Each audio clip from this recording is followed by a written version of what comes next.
जन्माष्टमी के दिन चुपचाप खा लेना यह एक चीज। जय श्री कृष्णा। राधे राधे। मित्रों, भाद्रपद मास के कृष्ण पक्ष की अष्टमी तिथि को भगवान श्री कृष्ण का जन्म हुआ था। इसलिए हर वर्ष इस दिन यानी कि भाद्रपद मास के कृष्ण पक्ष की अष्टमी तिथि को बहुत श्रद्धा भाव से भगवान श्री कृष्ण का जन्मोत्सव मनाया जाता है और इसे जन्माष्टमी के रूप में मनाया जाता है। भगवान श्री कृष्ण का जो जन्म दिवस होता है, जन्माष्टमी का जो यह पावन पर्व होता है, बहुत ही श्रद्धा भाव से, बहुत ही धूमधाम से, उत्साह के साथ भक्तजन मनाते हैं। इस दिन व्रत रखा जाता है। बहुत से लोग इस दिन व्रत रखते हैं और भगवान श्री कृष्ण के बाल स्वरूप जो कि लड्डू गोपाल जी हैं, उनकी पूजा आराधना की जाती है। बाल स्वरूप में भगवान श्री कृष्ण की पूजा आराधना इस दिन जो भी भक्त पूरे श्रद्धा भाव से करते हैं, विधि विधान से इनकी पूजा करके व्रत के नियम का पालन करते हैं, उनकी समस्त कामनाएं भगवान श्री कृष्ण अवश्य पूर्ण करते हैं। मित्रों, आज के वीडियो में हम आपसे बात करने वाले हैं कि भाद्रपद मास के कृष्ण पक्ष की अष्टमी तिथि यानी कि जन्माष्टमी का पावन पर्व कब है। अष्टमी तिथि का प्रारंभ कब हो रही है, कब समाप्त हो रही है, पूजा का शुभ मुहूर्त क्या है और महत्व क्या है इस पावन पर्व का, और भगवान श्री कृष्ण की पूजा की विधि क्या है, और जन्माष्टमी के दिन हमें कौन सी एक वस्तु का ग्रहण करना बहुत ही जरूरी होता है। मित्रों, सभी जानकारी आपको इस वीडियो में प्राप्त होगी।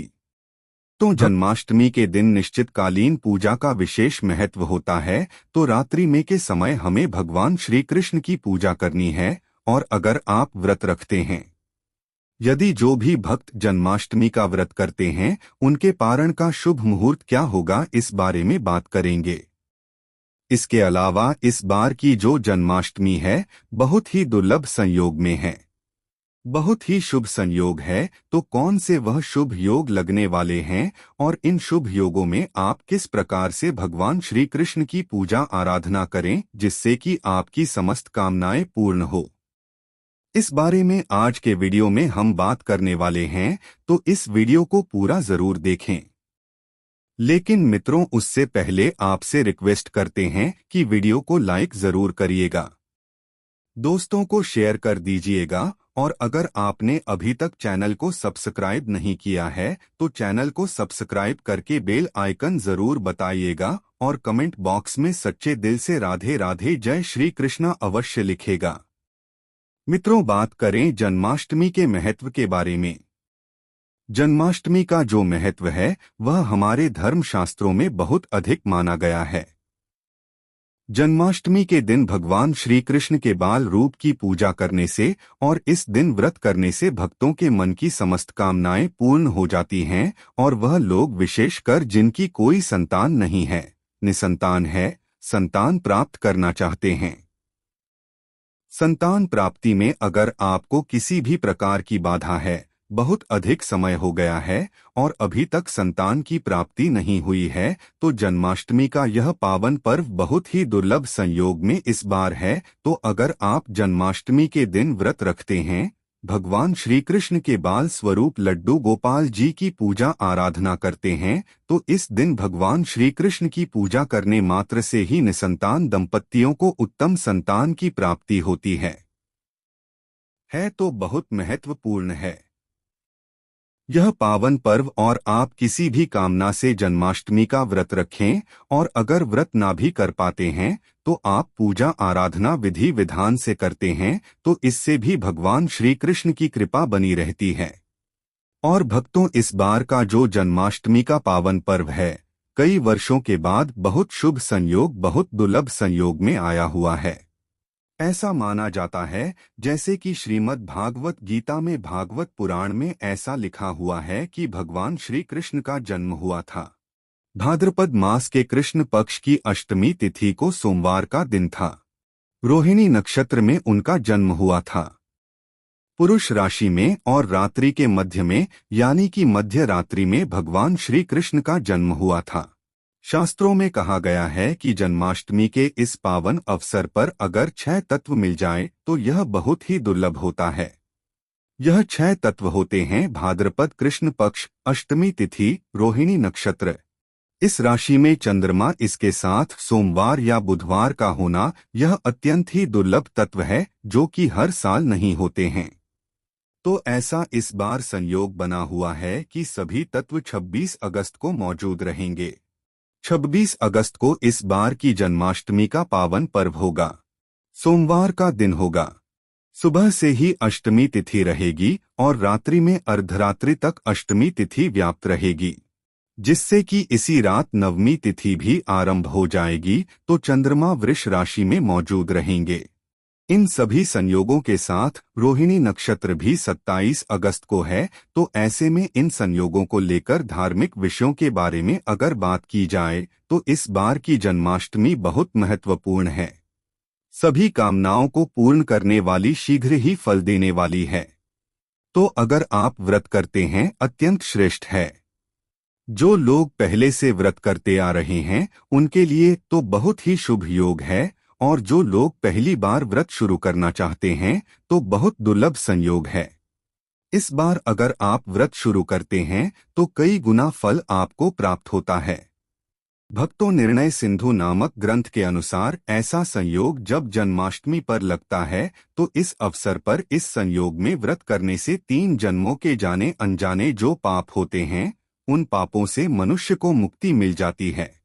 और इस संयोग में अगर जन्माष्टमी का व्रत करते हैं तो प्रेत योनि में भटक रहे तो पूर्वज होते हैं उन्हें भी आपके व्रत के प्रभाव से मुक्ति मिल जाती है। तो बहुत ही श्रेष्ठ माना गया है जन्माष्टमी का ऐसा दुर्लभ संयोग। तो जो भी लोग व्रत शुरू करना चाहते हैं इस वर्ष से वह व्रत शुरू कर सकते हैं।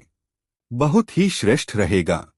और एक और चीज, जैसे कि हर बार होता है लोगों के लिए अलग से दिन होता है और वैष्णव के लिए अलग होता है, तो इस बार एक ही दिन है। 26 अगस्त को ही सभी के लिए व्रत है क्योंकि इस वर्ष जो सप्तमी और नवमी विदा होती है उसका भी चक्कर नहीं है। तो जन्माष्टमी का व्रत इस बार बहुत उत्तम रहने वाला है। आप जरूर इस बार का जन्माष्टमी का व्रत रखें। जन्माष्टमी का व्रत बहुत महत्वपूर्ण व्रत होता है। भगवान श्री कृष्ण की कृपा पाने के लिए अत्यंत ही श्रेष्ठ व्रत होता है। दोस्तों, अब बात करते हैं कि जन्माष्टमी की तिथि प्रारंभ कब हो रही है, कब समाप्त हो रही है। इस बार की जो जन्माष्टमी तिथि है, जन्माष्टमी के बारे में पंचांग के अनुसार भाद्रपद माह के कृष्ण पक्ष की अष्टमी तिथि की शुरुआत 25 अगस्त 2024 दिन रविवार को रात 3:29 बजे पर होगी। वहीं इसका समापन 2/6/2024 दिन सोमवार को रात 2:19 बजे पर होगा। ऐसे में जन्माष्टमी 26 अगस्त को मनाई जाएगी। जन्माष्टमी पर शुभ मुहूर्त देर रात 12 से लेकर 12:45 बजे 27 अगस्त तक रहने वाला है। इस दिन सर्वार्थ सिद्धि योग का भी निर्माण हो रहा है। योग का समय 26 अगस्त दोपहर 3:55 बजे से लेकर 27 अगस्त को सुबह 5 बजे तक रहने वाला है। तो कुल अवधि जो पूजा के मिलने वाली है वह है 45 मिनट की, जो बहुत ही शुभ समय है पूजा का।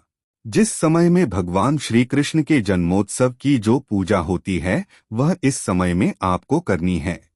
दोस्तों, अब बात करते हैं कि जन्माष्टमी के इस पावन पर्व पर भगवान श्री कृष्ण की पूजा किस प्रकार से करनी चाहिए। आपको प्रातःकाल जल्दी उठना है और स्नान इत्यादि करने के बाद साफ स्वच्छ वस्त्र धारण करें। घर के मंदिर की साफ सफाई आपको एक दिन पहले से ही कर लेनी चाहिए। वैसे तो भक्तों जन्माष्टमी की तैयारियां पहले से ही शुरू हो जाती हैं, तो घर की साफ सफाई, घर के मंदिर की साफ सफाई 1-2 दिन पहले ही हो जाती है। उसके बाद जब आप स्नान इत्यादि कर लेते हैं तो अपने घर में पूजा कीजिए। जो नित्य की पूजा होती है वह पहले की जाती है, जैसे कि धूप दीप प्रज्वलित करें, सभी देवी देवताओं की पूजा करें। उसके बाद भगवान श्री कृष्ण का जो बाल स्वरूप है यानी कि जो लड्डू गोपाल जी हैं उनकी पूजा करें।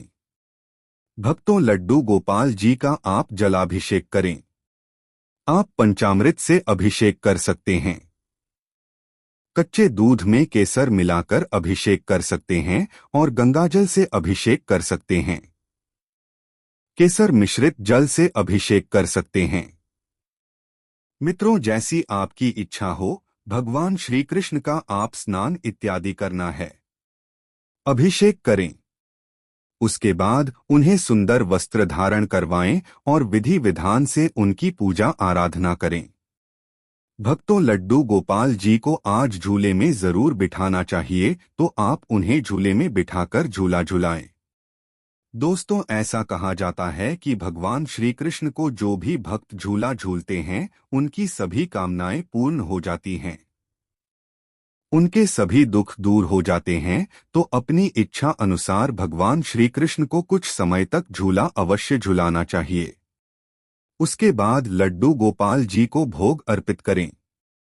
भोग में क्या अर्पित करें? तो आप भोग में आप अपनी इच्छा के अनुसार मेवा मिश्री का भोग लगा सकते हैं, माखन मिश्री का भोग लगा सकते हैं और फलों का भोग लगा सकते हैं। खीर बनाकर भगवान श्री कृष्ण को भोग लगा सकते हैं। मिठाई का भोग लगा सकते हैं। बहुत से लोग 56 प्रकार के भोग इस दिन लगाते हैं। तो मित्रों, आप जैसे सामर्थ्य होते हैं, जैसे इच्छा श्रद्धा आपकी है, उसी प्रकार से भगवान श्री कृष्ण को आप भोग अर्पित कीजिए और विधि विधान से उनकी पूजा कीजिए। लड्डू गोपाल जी की सेवा किस प्रकार से की जाती है?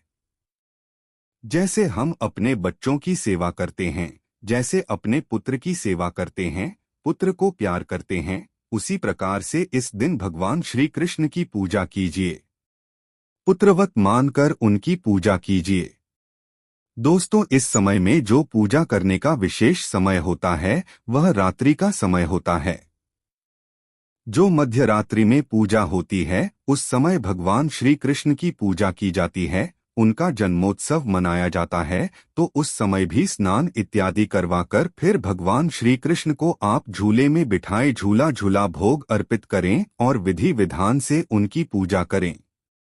उनके सामने मंत्र जाप करें, प्रार्थना करें, परिवार सहित बैठकर भजन कीर्तन करें और पंजीरी का भोग विशेषकर भगवान श्री कृष्ण को लगाया जाता है, जो कि धनिये से बनी पंजीरी होती है। तो धनिये को भूनकर उसको पीसकर उसके अंदर घी और चीनी मिलाकर यह पंजीरी तैयार करके भगवान श्री कृष्ण को भोग अर्पित की जाती है। भक्तों, आप धनिये की बर्फी बनाकर भगवान श्री कृष्ण को अर्पित कर सकते हैं और मखाने की खीर, पंचमेवी की मिठाई, इस प्रकार से आप अपनी शक्ति, अपने सामर्थ्य, अपनी श्रद्धा के अनुसार भगवान श्री कृष्ण की विधिवत सेवा और पूजा कीजिए। इससे आपके मन की समस्त जो इच्छाएं होती हैं, वह पूर्ण होगी।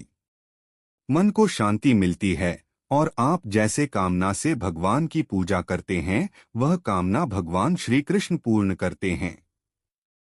दोस्तों, जन्माष्टमी के दिन अगर आप व्रत रखते हैं, तो किस प्रकार से आपको व्रत का पारण करना है, देखिए। इस बार का रोहिणी नक्षत्र बहुत ही शुभ है। जैसे कि रोहिणी नक्षत्र 26 अगस्त को ही शुरू हो जाएगा 6:39 बजे से और समाप्त हो रहा है 27 अगस्त को 9:40 बजे पर तो बहुत से भक्त रात्रि में पूजा के बाद में अर्धरात्रि में पूजा के बाद ही कुछ भोजन ग्रहण कर लेते हैं। कुछ लोग फलाहार कर लेते हैं, कुछ लोग सुबह भोजन करते हैं, लेकिन कई भक्त ऐसे होते हैं जो रोहिणी नक्षत्र का इंतजार करते हैं कि जब रोहिणी नक्षत्र समाप्त होगा तभी वह पारण करते हैं। तो जो लोग रोहिणी नक्षत्र के समापन का इंतजार कर रहे हैं, वह 27 अगस्त को सुबह 9:40 बजे पर जब रोहिणी नक्षत्र समाप्त हो जाएगा, तो उसके बाद पारण कर सकते हैं। और जिस प्रकार से भी आप पारण करें, जैसे कि बहुत से भक्त रात्रि में और रात्रि में भी कर लेते हैं, तो इस प्रकार से भी करते हैं, तो कोई समस्या नहीं है। आपको जो भी ठीक लगता है वैसे आप करें, नहीं तो फिर आप सुबह उठें, स्नान इत्यादि करने के बाद फिर से भगवान श्री कृष्ण की पूजा करें और सुबह 5:30 बजे के बाद भी आप पारण कर सकते हैं। तो पारण के सबके अपने अपने नियम होते हैं। इस व्रत के भी सबके अपने नियम होते हैं। जैसे कि कई भक्त आज व्रत करते हैं, बिल्कुल निर्जला करते हैं, जल भी ग्रहण नहीं करते हैं और कई लोग फलाहार के साथ करते हैं। तो जैसा भी आपका सामर्थ्य हो, शारीरिक क्षमता हो, उस हिसाब से आपको व्रत रखना चाहिए। दोस्तों, जन्माष्टमी के दिन भगवान श्री कृष्ण की कृपा पाने के लिए बहुत ही श्रेष्ठ दिन होता है। आप भगवान श्री कृष्ण की असीम कृपा प्राप्त करना चाहते हैं, अपने मन की कोई कामना पूर्ण करना चाहते हैं, तो उनकी पूजा कीजिए, सेवा कीजिए और विधि विधान से व्रत कीजिए। व्रत नहीं भी कर पाते हैं तो इस दिन भगवान श्री कृष्ण की पूजा करने मात्र से ही समस्त प्रकार की इच्छाओं को पूर्ण होती है। क्योंकि मित्रों, इस बार की जो जन्माष्टमी है वह बहुत शुभ योग में है, तो इस दिन को व्यर्थ ना गवाएं। आप भगवान श्री कृष्ण की पूजा अवश्य कीजिए। भक्तों, जन्माष्टमी पर अगर आपने यह उपाय कर लिया तो मैं ईश्वर की सौगंध खाता हो, आपके घर से गरीबी दूर भाग जाएगी। आप रातों रात मालामाल हो जाएंगे। मैं भगवान कृष्ण की सौगंध खाता हूँ। इस वीडियो को अंत तक देखें। आपका भाग्य चमक जाए तो मुझे बताना, लेकिन वीडियो पूरा ही देखना। एक लाइक जरूर करें। अगर आप भगवान कृष्ण से प्यार करते हैं, लड्डू गोपाल से प्यार करते हैं, राधा रानी से प्यार करते हैं, तो एक लाइक जरूर करना। मित्रों, जन्माष्टमी बार बार नहीं आती। सच्चे दिल से कमेंट बॉक्स में लिखें, राधे राधे, जय श्री कृष्णा। दोस्तों, उपाय है: 1 नमक का पैकेट, 50 ग्राम सूखी लाल मिर्च, 500 ग्राम चावल, 100 ग्राम उड़द की दाल, 250 ग्राम आटा और 11 रुपए की दक्षिणा तथा 1 पानी की बोतल और 5 रुपए के काले तिल। बस इतनी सी सामग्री एक थैली में एकत्रित कर ले भक्तों। उसके बाद किसी भी गरीब बुजुर्ग या गरीब महिला को चुपके से दान दे दें और पीछे मुड़कर ना देखें। घर को वापस चले आए भक्तों, आप यकीन मानो, गुरु परंपरा से प्राप्त यह महा उपाय आपकी काया पलट कर रख देगा। आपकी दिन दुगनी रात चौगुनी तरक्की करेंगे।